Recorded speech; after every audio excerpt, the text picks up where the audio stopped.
हमारा शरीर वो साधन है जो हमें मुक्ति के द्वार तक लेकर जाता है। यही हमारा सबसे बड़ा साथी होता है। एक स्वस्थ शरीर आपके लिए एक वरदान हो सकता है, लेकिन एक बीमारियों से ग्रस्त शरीर आपके लिए एक श्राप हो सकता है। ऐसा शरीर आपको ज़िंदगी भर दुखी रखेगा, चाहे आपके पास कितना ही धन क्यों ना हो। अगर आपका शरीर बीमारियों से ग्रस्त है तो वो धन आपके किसी काम का नहीं रह जाएगा, क्योंकि आप अपने धन का भोग ही नहीं कर पाएंगे। एक सन्यासी अपने शिष्यों को इसी प्रकार के उपदेश दे रहे थे। सन्यासी ने उनको बताया कि बहुत सारे योगी पहाड़ों में जाकर कठिन तप करते हैं, बहुत दिनों तक भूखे रहते हैं, व्रत करते हैं।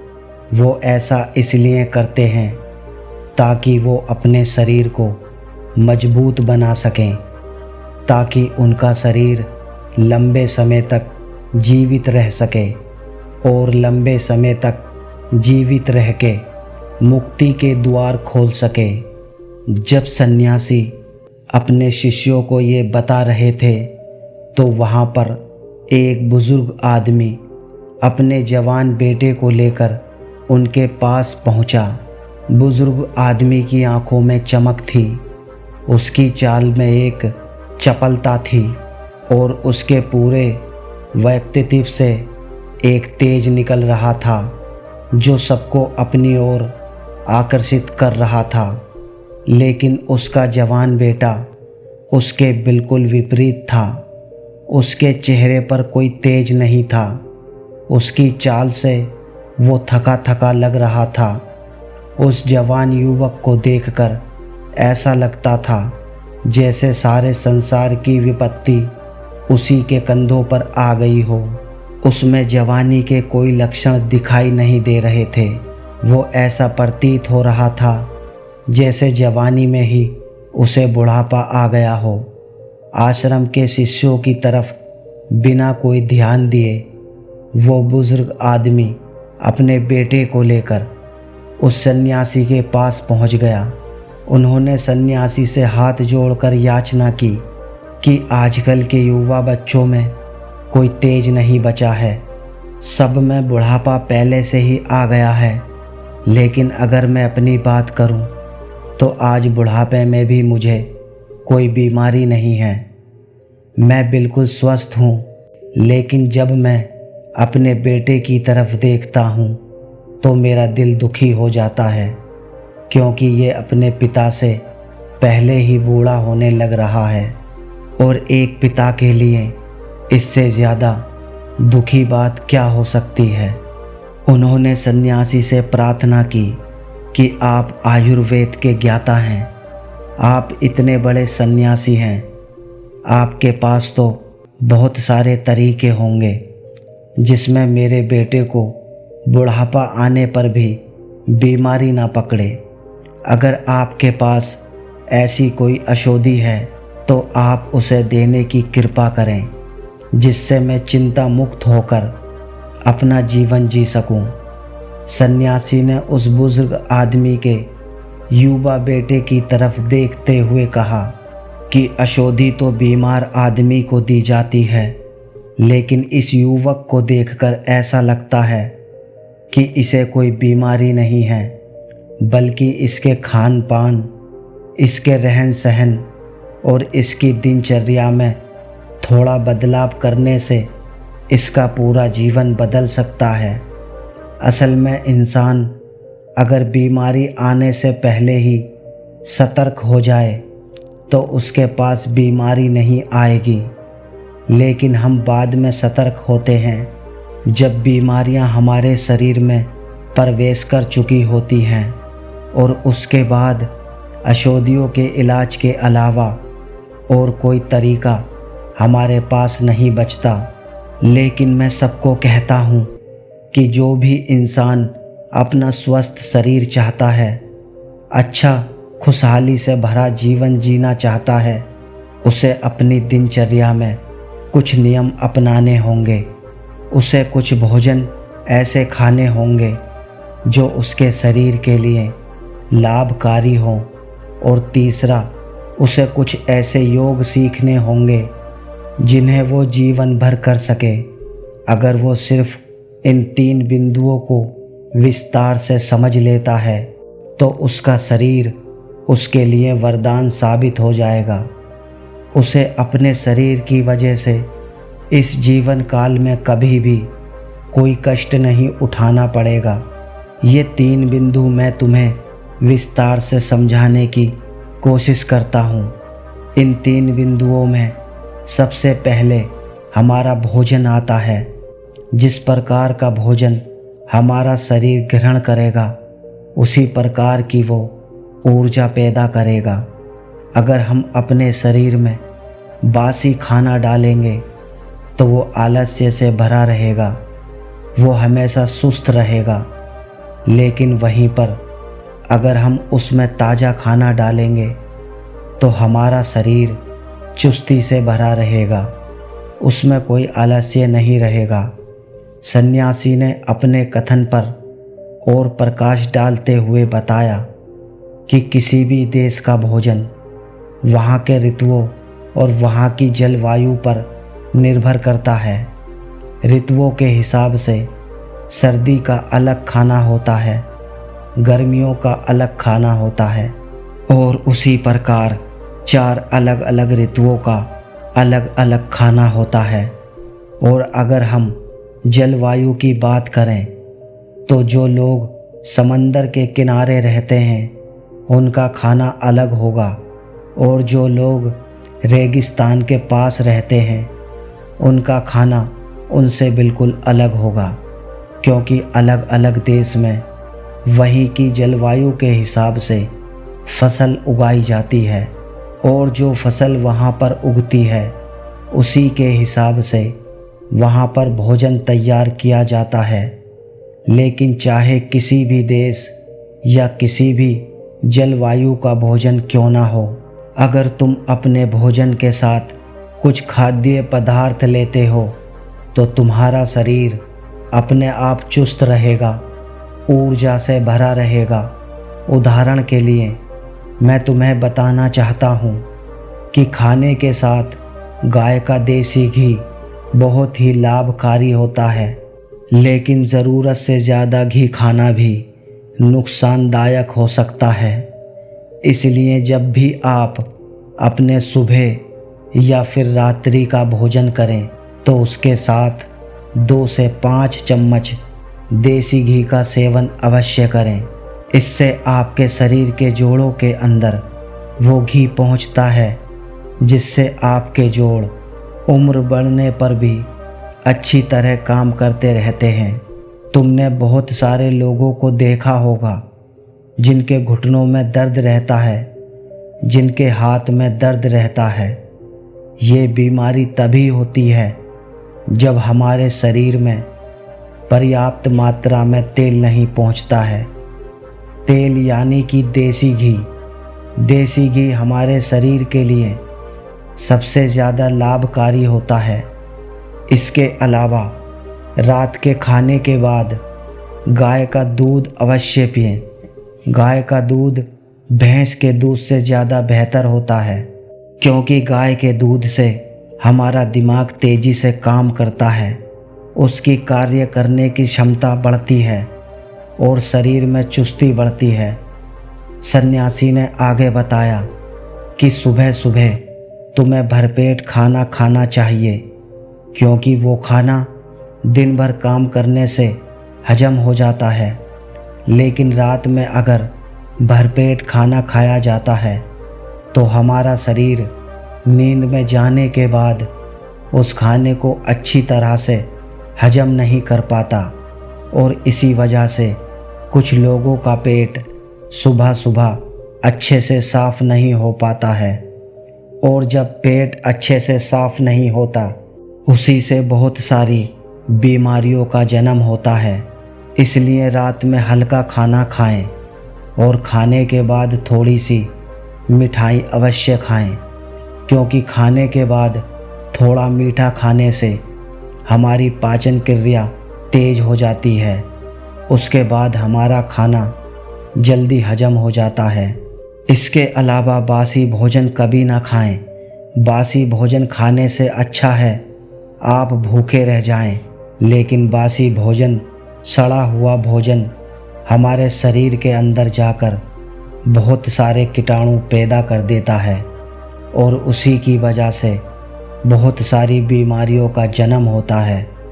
सन्यासी ने सभी शिष्यों को चेतावनी देते हुए कहा कि हफ्ते में कम से कम एक दिन बहुत ही हल्का खाना ज़रूर खाएं, या हो सके तो व्रत धारण कर लें, क्योंकि एक दिन खाना ना खाने से या कम खाना खाने से हमारा कोई ज़्यादा नुकसान नहीं होगा, लेकिन फ़ायदा ये होगा कि हमारे पाचन तंत्र को एक दिन के लिए आराम ज़रूर मिल जाएगा। जो पाचन तंत्र सुबह शाम दिन रात 24 घंटे 365 दिन काम करता रहता है, उसे कम से कम एक दिन सप्ताह में एक दिन कम से कम आराम तो ज़रूर देना चाहिए, ताकि वो अपना कार्य आसानी से, अच्छे से और लंबे समय तक कर सके। भोजन के बाद बात आती है नियमों की। कुछ नियम हमें अपनी दिनचर्या की ज़िंदगी में ज़रूर अपनाने चाहिए, और इसमें से सबसे पहला नियम है समय से खाना। जो लोग समय से भोजन ग्रहण नहीं करते हैं, उनके अवचेतन मन के पास कोई स्पष्ट संदेश नहीं पहुंचता है, और इसलिए उनका अवचेतन मन उनके पाचन तंत्र के पास एक स्पष्ट संदेश नहीं पहुंचा पाता कि इस खाने को पचाने का कार्य करो। और वहीं पर दूसरी तरफ जो लोग समय से भोजन करते हैं, वो उनके अवचेतन मन के पास एक स्पष्ट संदेश पहुंचता है कि यह समय खाना खाने के लिए बना है, और इसीलिए उनका अवचेतन मन उनके पाचन तंत्र को पचाने के कार्य में लगा देता है। हम सबको पता है कि हमारा अवचेतन मन स्पष्ट संदेशों में काम करता है।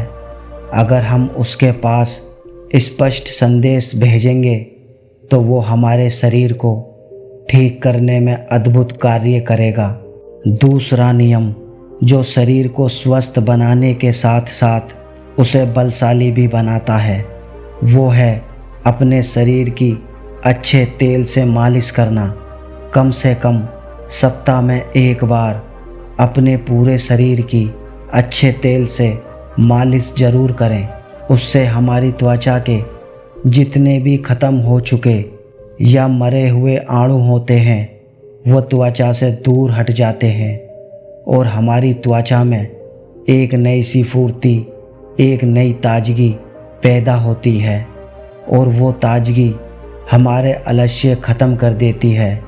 शरीर पर अच्छे तेल की मालिश करने का एक और फ़ायदा होता है, उससे हमारा शरीर आकर्षक बना रहता है, हमारा शरीर युवा बना रहता है।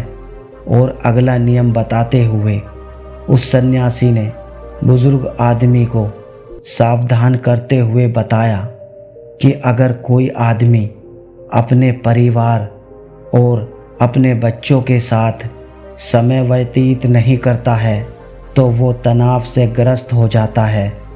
घर में सुख शांति रहती है तो मन खुश रहता है।